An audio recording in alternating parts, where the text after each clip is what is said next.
Amigo, amiga, que coisa boa! Chegou a hora do nosso encontro com o Conselho de Notáveis, nossos amigos, que passaram uma semana tentando entender e nos explicar agora o que se passa à nossa volta, às vezes nem tão perto da gente, mas coisas que influenciam as nossas vidas, coisas que fazem a gente parar para pensar.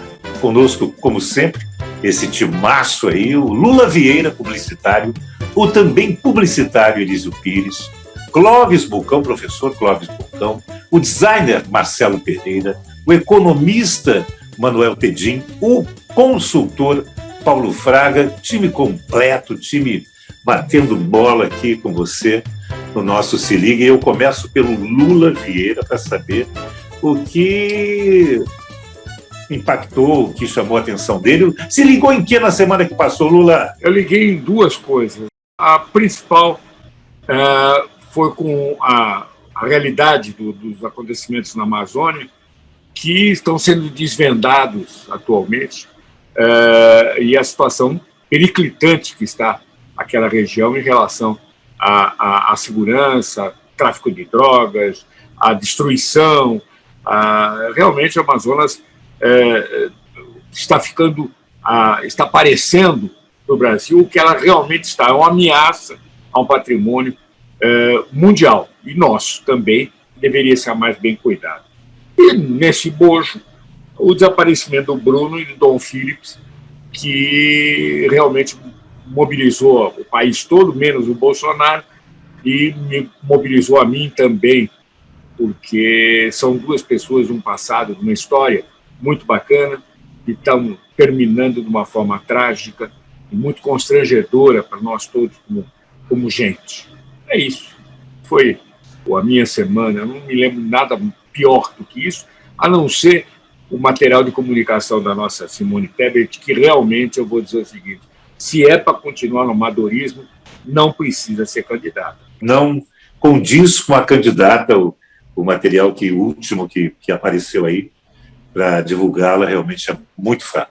Não, e se ela está disposta a aceitar os não profissionais, vai ser a mesma coisa na Fazenda, a mesma coisa na saúde. Já passou da hora. Diferença, qual é a diferença de você escolher um publicitário, ou escolher um médico, ou escolher um engenheiro, ou escolher um professor, que é totalmente diferente. Claro que é totalmente diferente. Gente, vamos, olha aqui, já passou da hora dela chamar a doutora Elísio e o nosso querido Lula para fazer a campanha dela. Eu faço coro com você, Paulo. Estamos aí querendo a mesma coisa. Elísio, provocaram você aí, então entra no jogo. Se ligou em que na semana que passou, Elísio Pires? Queria dar um dado que eu acho revelador do desastre que o Brasil está vivendo hoje em termos econômicos, né?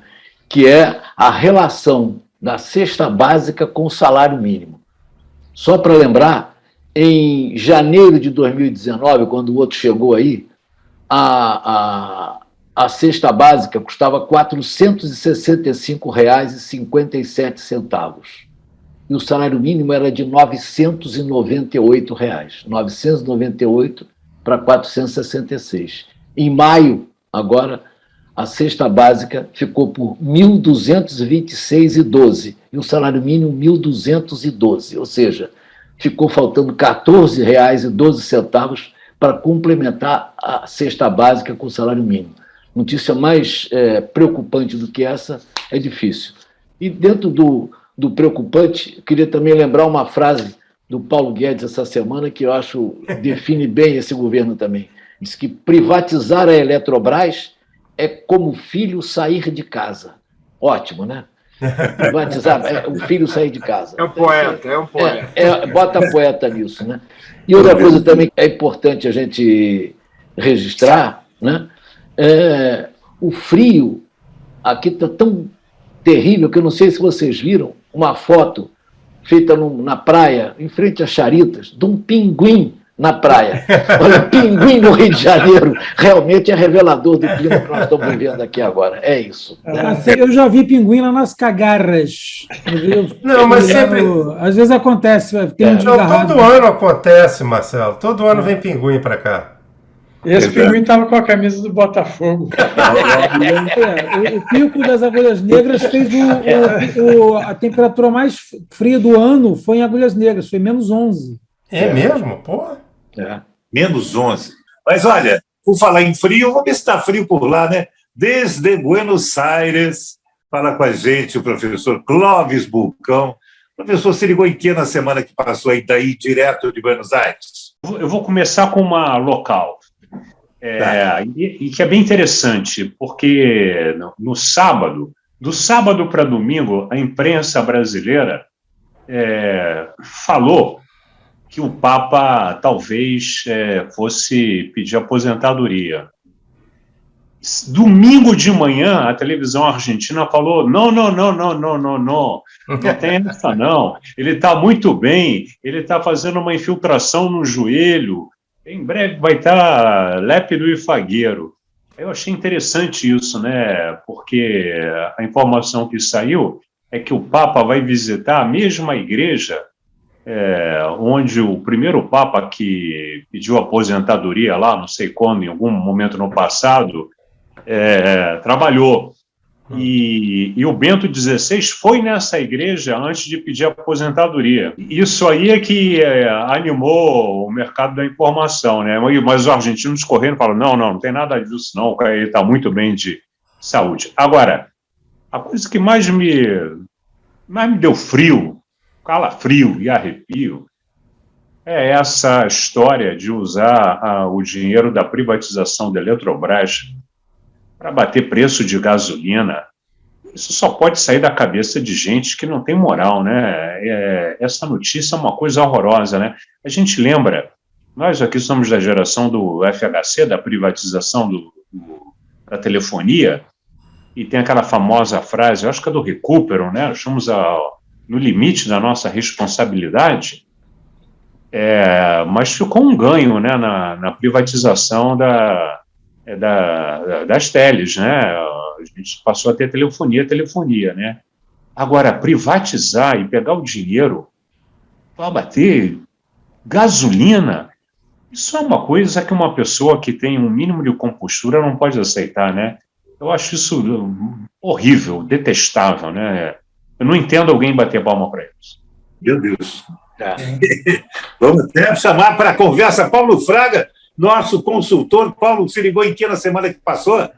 Além do que já foi comentado aí pelos nossos amigos, como sempre muito bem, eu continuo muito incomodado com essa guerra lá entre Rússia e Ucrânia, né? Uma coisa que realmente é de uma profunda tristeza, porque em vez de ter uma perspectiva de que possa melhorar, os cenários continuam se agravando, né?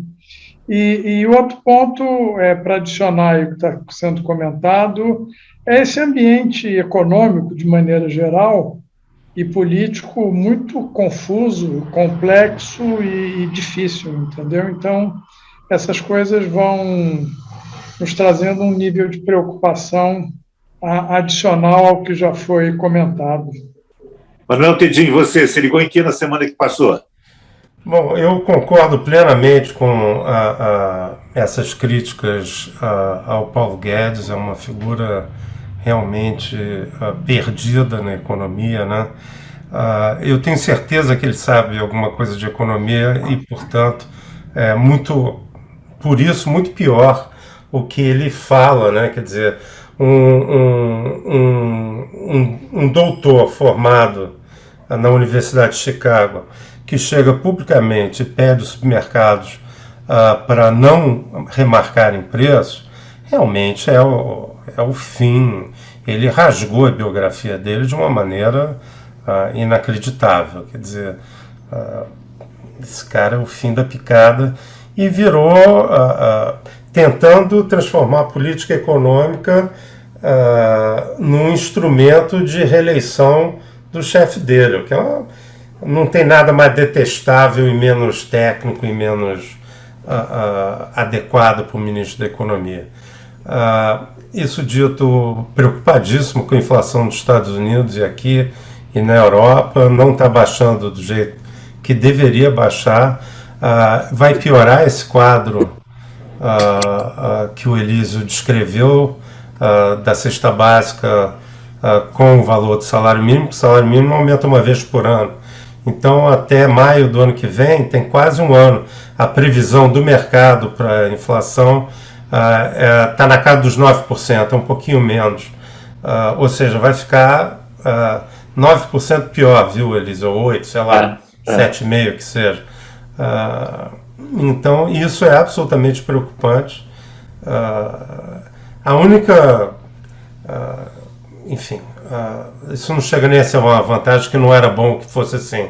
Agora, isso certamente prejudica as chances de reeleição desse sujeito que está lá no Planalto hoje. Tinha que ter alguma virtude essa inflação, né? Eu ia falar exatamente isso, mas não dá, porque é uma tragédia enorme. A pessoa que ganha um salário mínimo, quer dizer, se a renda da família for de um salário mínimo só, ele não tem poder, ele não tem dinheiro para gastar em outras, o que eles chamam de despesa discricionária, né? Aquele dinheiro que sobra, que você pode escolher o que fazer com ele, que ele não depende da sua sobrevivência.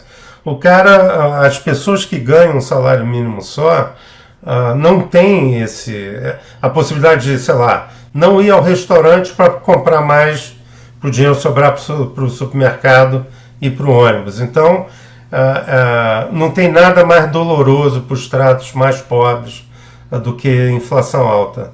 As pessoas não percebem isso, né? Então, é verdade que 100% da inflação não é culpa desse governo, tem uma parte que é internacional, mas certamente a depreciação do câmbio que aumenta a inflação no Brasil e, portanto, está mais alta do que a média dos países emergentes, é culpa 100% da falta de confiança que os agentes econômicos têm nesse governo. A Ucrânia continua a preocupar, aparentemente o leste da Ucrânia vai cair, a não ser que aconteça alguma coisa nova, se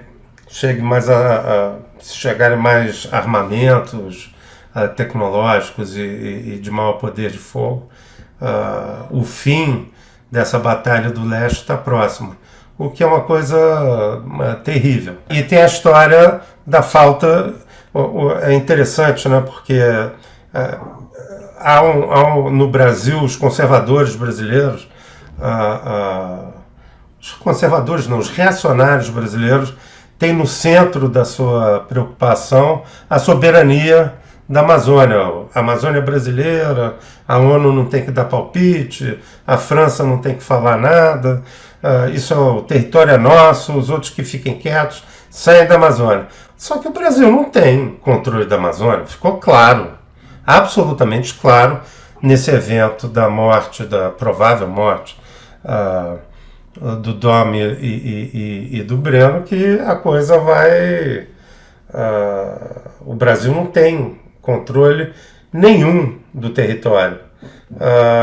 É preciso tomar uma providência rapidamente, tomar conta não só para evitar a violência, como para preservar isso que talvez seja o maior ativo que o Brasil tem hoje. Verdade. Marcelo Pereira, e você? Se ligou em que na semana que passou, meu caro? Os amigos já falaram tanta coisa, mas é muito difícil não pensar nessa coisa lá, né, nesse desaparecimento, né, do Bruno e do Dom, né? Que acho que é interessante porque é meio assim um resumo, né, uma suma, né, do que é o governo Bolsonaro, né, assim, como se fosse o epílogo, se Deus quiser, né, tá tudo ali, né? É o resultado da política de desmantelamento da FUNAI, de você tirar toda a regulação né, e fiscalização das atividades ilegais, são as armas liberadas, né, o garimpo ilegal, a matança generalizada e aparelhamento dos militares, está tudo ali, né? Está tudo, inclusive aparentemente a Polícia Federal, há uma possibilidade de ela estar sonegando informações a respeito do desaparecimento, né, para não prejudicar o presidente quando ele estava lá nos Estados Unidos, enfim.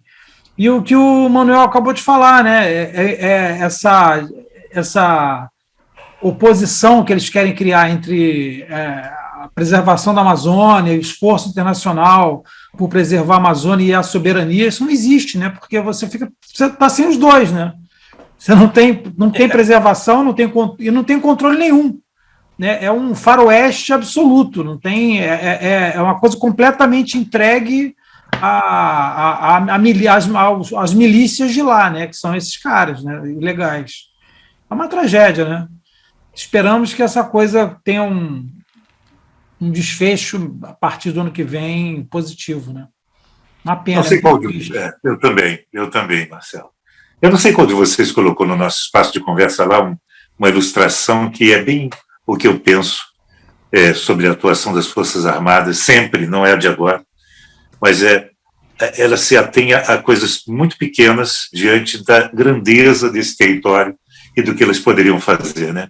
Que o Exército, a Marinha e a Aeronáutica poderiam fazer pela nossa Amazônia é um campo infinito, e eu não vejo uma atuação, é uma bela atuação de quem está lá, mas em número tão pequeno de ocupação das Forças Armadas, os soldados e marinheiros e aeronautas, aeronautas, né, que estão lá, enfim, não justificam aquele território todo daquele tamanho. Enfim, eu fico triste.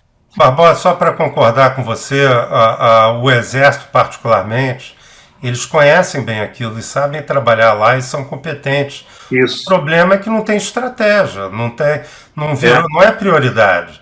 Então, fica essa coisa relegada. Tem que ter uma articulação da Polícia Federal, do Exército e das PMs locais até, mas eu acho que isso é tão importante que deveria ser federal. Manuel, eu colocaria as 3 forças lá. Tem rios navegáveis que justificam a Marinha estar lá.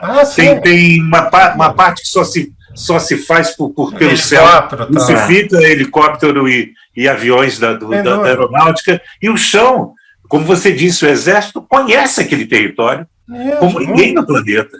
É só... Tem o CIVAM lá, né? Você tem um controle do CIVAM que é bastante forte, pelo menos na área de voo.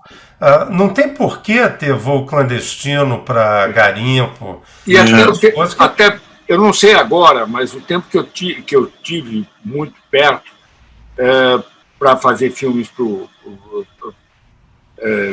de comunicação, de propaganda, o pessoal do Exército é muito bom. Muito pessoal, bom. Inclusive idealista. Isso, pessoal que está lá para trabalhar, para prestar serviço. Eu acho que... Gente, acho que o que me parece é que isso não é um problema de competência, não. Foi o que eu falei. É um problema de vontade. Isso é a consequência de uma vontade do governo federal de desarticular tudo. É ideológico. Você tem ideológico, ideológico no pior sentido da palavra, de você ter uma cortina de fumaça, né? O Exército... E o apoio... Então, eles estão combatendo moinhos de vento, né? Urna eletrônica, isso, não sei o que lá. Marcelo, e é apoio a uma parte importante da sustentação desse cara aí, que são milicianos, garimpeiro. Quando, às vezes, o governo federal fala que é a favor da mineração na Amazônia, mentira. Eles são a favor do garimpo ilegal. Ano passado, saiu nos jornais, eu não sei se é verdade, mas esse número foi achado em algum lugar, que se exportou ilegalmente a mesma quantidade de ouro da Amazônia que se exportou legalmente. Ou seja, 50% do que é explorado é ilegal. Ilegal botando mercúrio em rio, matando o índio, enfim, desmatando de forma desregulada, tal. Não pagando imposto. É como se você estivesse redescobrindo a América. Né? É como se você estivesse redescobrindo a América ou então reinvadindo a África. Marcelo, aproveita que está com a mão na massa. O que a gente vai ver nesses próximos dias, na telinha ou na telona? Eu comecei a assistir o Ruptura, Já ouviram falar da série da Apple? Não. Ruptura é uma série meio distópica, assim, meio não, completamente, né? Parece um pouco Black Mirror.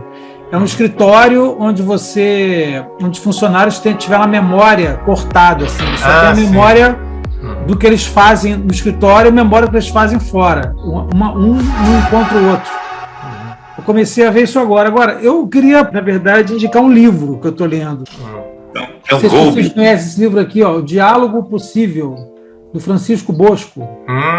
Esse é sim. excelente, excelente. O filho do João. É um Filho do livro, João. pô, é um livro assim da hora. Não tinha que haver um livro mais oportuno do que esse, né?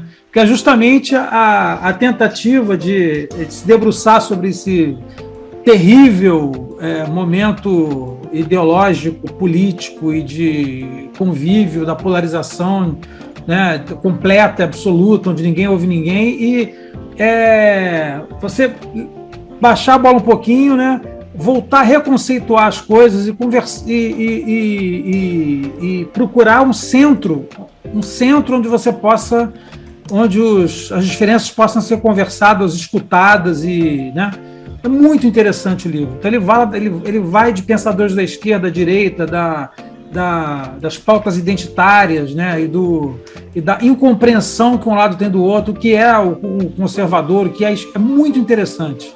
O tom dele é muito generoso intelectualmente, né? Ele tem as posições dele, o Chico, né? Mas é aquela coisa do intelectual mais interessante. Você tem que se colocar um pouco de fora e tentar se debruçar e ter essa empatia intelectual de conseguir ver um pouco de longe as coisas, né? Sem esse engajamento instantâneo, né? Eu queria aplaudir essa frase que ele falou, quer dizer, essa ideia que você traz para a mesa, que é brilhante. Nós estamos num momento em que essa tentativa de compreensão do outro, de você adequar a sua linguagem, a sua compreensão das coisas, para ver junto dos outros, é importantíssimo. Importantíssimo. Nós não podemos viver num tempo de ruptura como a gente pode construir. Uma das coisas que aconteceram agora, não só no Brasil, mas no mundo, é a falência da linguagem, né? Isso. É um horror absoluto, né? Mas você vê, Manuel, por exemplo, ele cita, você vê que ele gosta muito do Isaiah Berlin, que é um cara incrível. Um menino inteligente, Então tem aquele conceito da liberdade positiva e liberdade negativa, né? Que liberdade negativa é que não me enche o saco, deixa eu fazer o que eu quiser aqui. É a única liberdade que o Bolsonaro, mais ou menos, e essa turma, essa caterva aí, entende, né? E tem a liberdade positiva, que é a liberdade de você dar ao outro. Né? Quem não tem direito nenhum, não tem nenhuma chance de, né, você conseguir fazer com que as pessoas tenham também chance de ter algum poder político, alguma ingerência na sua própria vida, né? A liberdade de todos participarem e de todos compartilharem. Todos participarem. E a liberdade positiva e negativa, às vezes, elas entram em choque, né? E essa negociação, que é uma negociação que tem que acontecer permanentemente numa democracia, né? E o engraçado é que as pessoas que falam sobre a comunicação e batem palmas loucamente a respeito de todo mundo hoje participar das redes sociais, etc., a gente não pode se esquecer de posições como a do Marcelo, como a do Manuel, a ideia de que você tem que realmente ouvir o outro. A gente não pode se permitir a ir construindo cada vez mais espaços só nossos, onde a gente não admite a presença da oposição, de quem é contra, de quem é a favor de outro tipo de ideia, porque nós estaríamos matando o diálogo para construir rebanhos não penetráveis um pelo outro, ou seja, estaríamos voltando à barbárie total, ou caminhando para uma barbárie que o mundo ainda não conheceu e que, trazido pelas oportunidades de comunicação. É isso que é assustador. Já que falaram de livros, exatamente, eu repetiria o que eu já falei. Eu acho que esse livro tem que ser lido. Sem Máscara, do Guilherme Amado. É realmente uma dissecação do panorama político atual e do tipo de político que nos conduz, o tipo de gente que está dominando. E fazendo rapidamente Um parênteses, o Sérgio Abranches, esse sociólogo, esse jornalista, esse comentarista, entrega este excelente romance, que ele é uma alegoria aos nossos tempos. É um romance que se mostra apenas casos de amor, ódio, mas que, na realidade, ele é forjado por essa situação que nós estamos vivendo. Então, é um retrato do nosso momento atual. Lula, já que você está falando do momento que nós estamos vivendo, das contradições, por que você não fala da bomba embaixo da mesa, que você conhece muito bem? Que bomba embaixo da mesa? Você estava lá na discussão com Adilson Xavier, tá lembrado? Não? Você estava na mesa sentado discutindo Sim. Lá. Então, lembrei ele agora ele lembrou. Excelente livro. Excelente livro. Adilson Xavier. Ele começou na publicidade como estagiário na MPM Propaganda, né? Que o pai dele me pediu para dar uma chance, que era um menino muito talentoso, e era verdade. E teve uma carreira brilhante. Com certeza. E conseguiu uma coisa raríssima, ele conseguiu fazer supermercado parte da vida dele toda sem perder a qualidade. Quer dizer, ele não virou um varejista apenas gritalhão. E o pai dele acabou de morrer, né? Morreu há pouquíssimo tempo. Foi. E outra coisa, que todo mundo sabe disso, um colega extraordinário, um amigo, um cidadão decentíssimo. Morreu há pouquíssimo tempo. Foi. E outra coisa, que todo mundo sabe disso, um colega extraordinário, um amigo, um cidadão decentíssimo. Realmente o Adilson vai, semana que vem, vamos falar do livro dele. Faz muito bem. Muito bem lembrado, Elísio. Só lembrar da importância do Sérgio Abranches, ele é o cara que criou o conceito de presidencialismo de coalizão. Foi meu colega de secretariado, né? É verdade. Do Moreira Franco, que era um... Franco, verdade. Não precisa ofender também. Aliás, é um casal magnífico, eu tenho orgulho. Com certeza. Bastante próximo. Miriam Leitão e ele. São companhias agradabilíssimas. Estiveram aqui almoçando sábado passado. Papo de você não querer que amanheça. Ele, particularmente, ele chega a ser mais simpático que a Miriam ainda. Ah, sim. Né? A Miriam é ótima, não tô... mas... Ele é amoroso, assim, ele é brincalhão. Aliás, a Miriam está com uma bela carreira como escritora de livros infantis. É impressionante. Os livros infantis dela são uma graça. E não combina com a persona pública dela, Não. Isso que é o mais interessante. Né? Sim. E tem uma coisa linda, porque eu falo em nome, inclusive, da minha mulher, quer dizer, autoras de livros infantis, eu respeito pela inteligência da criança. Livro infantil não significa você ser tati-bitati, não, ser imbecil, o Ivo viu a uva. Pelo contrário, você pode fazer, está aí o Monteiro Lobato para provar isso, pode fazer coisas brilhantes para a infância. Hoje em dia, conceitualmente, a Silvana sabe disso muito melhor do que eu, não entendo nada disso. Mas é exatamente o contrário, né? Você não deve conversar ou se comunicar com a criança de forma imbecilizada, né? Não tem nada. Você tem que falar com a criança com palavras normais, enfim, do cotidiano. Quanto mais cultura, ideias e tal, você conseguir compartilhar na sua interação com as crianças, melhor, né? Verdade. Só para a gente continuar incensando os nomes citados nessa nossa parte literária, queria chamar a atenção para o autor da sugestão do Marcelo, que é o Chico Bosco, Francisco Bosco, que é filho do músico João Bosco, que consegue ter uma rara unanimidade. Ele é respeitado literariamente, ele é respeitado na comunicação, como um belo comentarista de TV que e é respeitado na música, como letrista, como poucos da nova geração, parceiro do pai dele, João Bosco. É um cara que consegue agradar. Faz um sucesso com as mulheres, que é uma coisa impressionante. E ainda é bonito, isso. É bonito e saboroso. Mas por falar no pai, eu tenho uma história engraçadíssima, porque fomos, eu e Silvana, nós tínhamos que ir à Europa e o avião da Varig atrasou 14 horas. A gente ficou na sala VIP, porque não se sabia se ia chegar o avião ou não. ou se iam arrumar o avião ou não para a gente poder partir.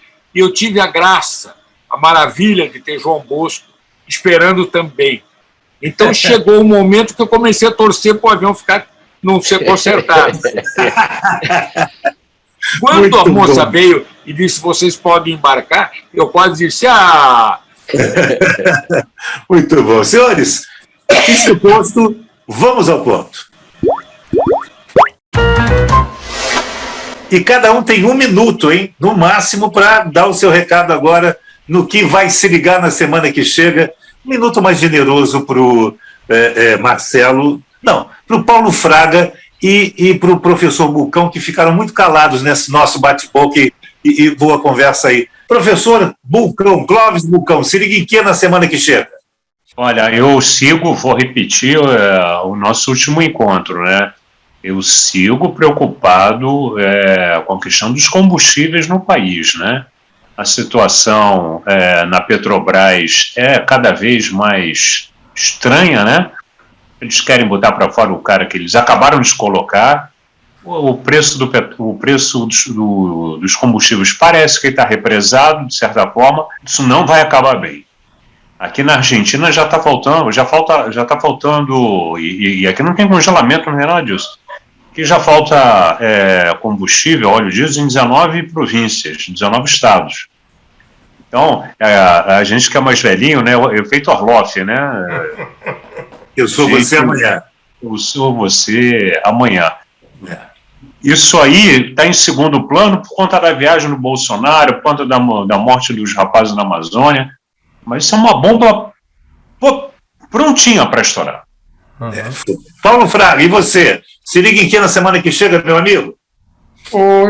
Já tomei uma providência para que nossos cenários futuros sejam melhores do que a gente tem hoje. Mandei um zap para Simone Tebet dizendo, sugerindo os novos líderes da campanha publicitária dela, que é o Lula e o nosso querido Elísio, e disse a ela que mandei rezar a missa diária e só ela vai nos salvar nesse futuro breve que a gente tem por aí. Lá no Cosme Velho, né? Mas, infelizmente... Não é, Paulo? É lá no Cosme Velho, né? Os santos, apelei a todos os santos. Por obrigações profissionais, eu não posso me ligar a nenhum político. Mas Elísio pode. Então, Elísio, prepare-se, que é você. Aliás, Elísio, se liga em que na semana que chega? Estou ligado na primeira reeleição de governador no Rio Grande do Sul. Estou ligado. Acho que... E outra coisa, faz parte também da própria campanha da nossa Simone. Aliás, não é Simone, não, é Simone. Sim. Tá bom. Marcelo Pereira, e você? Se liga em que na semana que chega? Eu vou ser mais light, cara. Eu tô ligado na ver se a Covid permitir aí, se vai ter alguma festa junina legal. Eu gosto mais do que carnaval. Vamos ver, eu acho que talvez eu vá no sábado em Petrópolis. Eu tô ligado nisso aí. O balão tá subindo e tá caindo a garoa, né? Lula, aproveita. Se liga em que na semana que chega, meu amigo? Eu continuo esperando tolamente algum sinal menos negativo da vida dos nossos Brunos e do Dom, embora eu saiba que seja uma esperança infundada, mas eu estou ligado a isso. Estou ligado com muita tristeza, porque são duas pessoas extraordinárias. Que vem um milagre, né? Que vem um milagre. Pois é. Verdade. E você, Manuel, se liga em que, Tedinho, na semana que chega? É isso, reação da Simone, ver se já começa a mexer os números, ainda é cedo, mas já pode mexer alguma coisa. Essa tragédia da Amazônia, e eu concordo com o Clóvis, essa questão do diesel é muito grave e pode adicionar, na verdade, a inflação, porque se tiver uma paralisação dos caminhoneiros, a coisa vai ficar muito feia. E tem a outra coisa, que os casos de Covid estão aumentando muito, né? Graças a Deus não está... aumentou também um pouco a hospitalização, mas não demais, mas tem um pouco. E óbito, graças a Deus, está meio parado. A mudança é muito pequena em números, mas é sempre bom ficar atento a essa realidade com a qual a gente vai ter que conviver durante muitos anos. Né? Mas graças à vacina que a gente está segurando essa questão. Isso aí seria um tormento, mais um tormento para nós. Manuel Tedim, Lula Vieira, Elísio Pires, Paulo Fraga, Clóvis Bulcão e Marcelo Pereira, esse sexteto fantástico, volta semana que vem para a nossa felicidade, para a gente entender melhor esse mundo à nossa volta. Não deixe de se inscrever no programa, dar o seu like, o seu dislike, dizer o que gosta, o que não gosta, sugerir pautas, criticar nosso programa. A gente está aqui para ouvir você. E semana que vem, com muito prazer. Até lá! Até lá! Vai. Tchau, tchau. Abraço, socorro! Socorro, socorro, socorro! Buenos Aires!